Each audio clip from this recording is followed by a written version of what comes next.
नमस्कार दोस्तों, स्वागत है आपका मेरे चैनल व्रत कथा में। आज हम आप सभी को सुनाने जा रहे हैं संकष्टी चतुर्थी के बारे में। वैसे तो संकष्टी चतुर्थी की कई कथाएं हैं, लेकिन आज हम आपको पौराणिक कथा सुनाने जा रहे हैं। जब भगवान विष्णु और लक्ष्मी जी का विवाह निश्चित हो गया और विवाह की तैयारी चल रही थी, विवाह का निमंत्रण गणेश जी के अतिरिक्त सभी देवताओं को भेजा गया। सभी देवतागण एकत्रित हुए। बारात प्रस्थान के समय जब गणेश जी नहीं दिखे, तब सभी देवताओं ने आपस में बातचीत की कि गणपति नहीं दिख रहे हैं, उन्हें आमंत्रित नहीं किया गया। सब इसी बात पर चर्चा करने लगे। कुछ ही समय में यह बात समारोह में उपस्थित सभी लोगों के बीच फैल गई। सभी देवता आश्चर्यचकित थे। फिर सबने भगवान विष्णु से गणेश जी के उपस्थित न होने का कारण पूछा था। भगवान विष्णु ने कहा कि हमने गणेश जी के पिता महादेव शिव को निमंत्रण भेजा था। एक ही परिवार के हैं। अगर गणपति आना चाहते तो अपने पिता के साथ आ सकते थे। एक ही परिवार में दो निमंत्रण क्यों भेजना? और वैसे भी उनके एक दिन का भोजन 1.25 मून, 1.25 मन घी, 1.25 मन चावल और 1.25 मन लड्डू है। कहीं और रिश्ते में जाकर इतना खाना अच्छा नहीं लगता। इसी वार्तालाप के चलते उपस्थित जाने वाले किसी एक ने सुझाव दिया कि अगर गणेश जी आ भी जाएंगे तो हम उन्हें यह कहकर बैठा देंगे कि आपके मूषक की सवारी बहुत धीमे चलती है, आप बारात में पीछे रह जाएंगे। इस सुझाव पर भगवान विष्णु समेत सभी ने सहमति दी और गणेश जी को बुलाया गया और कुछ ही क्षण में गणेश जी आ पहुँचे। फिर उन्हें समझाकर द्वार पर बैठा दिया गया और सभी देवतागण बारात में चले गए।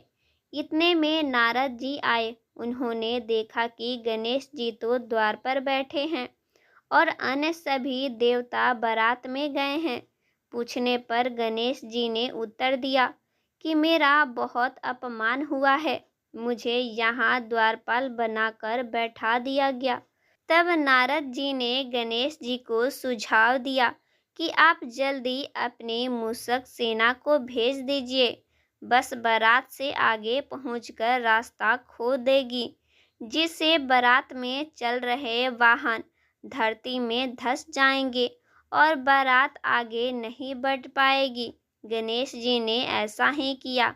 उधर बारात में चल रहे वाहनों के पहिए धरती में धंसने लगे। पहियों को निकालने का बहुत प्रयास किया गया, परंतु सभी प्रयास असफल रहे। साथ ही सभी पहिए टूटने लगे। तब नारद जी ने सभी से कहा कि गणेश जी का आप लोगों ने बहुत अपमान किया है, इसी कारण यह सब हो रहा है। अब एक ही उपाय है कि आप सभी गणेश जी को बुलाएं। अब वही सब कुछ ठीक कर सकते हैं। इसके अतिरिक्त और कोई उपाय नहीं। यदि मंगलमय ढंग से सभी कार्य संपन्न करने हैं तो उन्हें मनाकर यहाँ बुलाना चाहिए। तब भोलेनाथ ने नंदी को गणपति को बुलाने के लिए भेजा। जब नंदी गणेश जी को लेकर आए, तब उनका सम्मान पूर्वक पूजा किया गया, जिसके पश्चात वाहनों के पहिए धरती से निकल गए। तब नारद जी ने सब देवगण से कहा, आप सभी को पता है कि हर कार्य में सबसे पहले पूजा गणपति की होती है, चाहे कोई भी शुभ कार्य हो। लेकिन आप लोगों ने शुभ विवाह में भी उन्हें निमंत्रण नहीं किया और उन्हें द्वारपाल बनाकर बैठा दिया, इसलिए इस कार्य में विघ्न आया है। अब आप सभी लोग गणेश जी की जय बोलकर आगे बढ़ जाइए, कोई समस्या नहीं आएगी। गणेश जी विघ्नहर्ता हैं, सभी के दुखों को हर लेते हैं और गणेश जी की जय हो बोलकर बारात वहां से आगे बढ़ी। विष्णु जी और माँ लक्ष्मी का विवाह संपन्न हुआ और सभी प्रसन्न पूर्वक घर लौटे। मित्रों, तभी से संकष्टी चतुर्थी मनाई जाने लगी। धन्यवाद।